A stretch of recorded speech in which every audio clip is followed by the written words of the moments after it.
रानी और साधु की प्रेम कहानी। प्राचीन समय की बात है। मालवा राज्य की रानी सुरंजना अपनी सुंदरता, बुद्धिमानी और दयालुता के लिए प्रसिद्ध थी, परंतु उनके जीवन में एक अधूरापन था, प्रेम की सच्ची अनुभूति। राजा के साथ उनका विवाह मात्र एक राजनैतिक गठबंधन था, जिसमें प्रेम की कोई जगह नहीं थी। साधु का आगमन। एक दिन राज्य में एक प्रसिद्ध साधु देवानंद का आगमन हुआ। वे अपने आध्यात्मिक ज्ञान और दिव्य आभा के लिए प्रसिद्ध थे। रानी को भी उनके बारे में सुनकर जिज्ञासा हुई और वह उनके प्रवचनों में जाने लगी। जैसे जैसे वह उनके विचारों को सुनती, उनका मन एक अनोखे आकर्षण से भरने लगा। साधु देवानंद केवल भगवान की भक्ति की बातें करते, लेकिन उनकी आंखों में एक ऐसी गहराई थी जो रानी के हृदय को स्पर्श कर गई।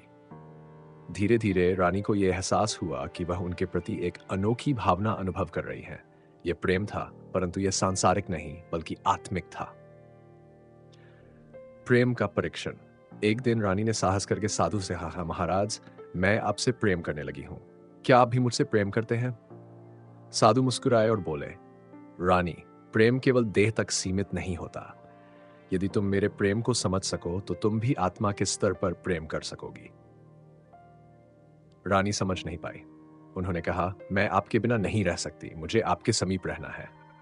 साधु ने शांत स्वर में कहा, यदि मेरा प्रेम तुम्हारे लिए सत्य है तो तुम्हें अपनी सांसारिक पहचान त्यागनी होगी। क्या तुम राजमहल छोड़कर मेरे साथ जंगल में रह सकती हो? रानी असमंजस में पड़ गई। वह सोचने लगी, क्या ये प्रेम त्याग की कसौटी पर खरा उतर सकता है? प्रेम की परीक्षा। रानी ने अपने भीतर झांका और पाया कि यह प्रेम केवल एक मोह नहीं था, बल्कि आत्मा का मिलन था। उसने राजमहल छोड़ने का निश्चय किया और साधु के पास जाकर बोली, मैं तैयार हूं। साधु मुस्कुराए और बोले, यदि तुमने सच में सब कुछ त्याग दिया है तो अब तुम्हें कोई नहीं रोक सकता।